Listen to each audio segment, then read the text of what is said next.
হচ্ছেটা কি? এইভাবে না, তাহলে কেমনে? সাবাস সাবাস সাবাস, এগিয়ে যাও। আর একটু জড়াই ধর, আমার বড় তুই আর একটু জড়াই ধর। এ লাড্ডু, একদম কানের নিচে একটা মারি ফানিতে ফালাই দিমু। তুই মানুষ চিনস? তুই কিসের ডান্স ডাইরেক্টর?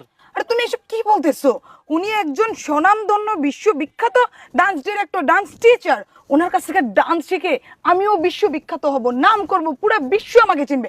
আর তুমি এরকম মূর্খের মতো উচ্ছৃঙ্খল ভাবে কথা বলতেছো। ছি ছি, লজ্জা উচিত। হ্যাঁ, এই আমার বউ, এই অবস্থা আমার দেখতে হইব?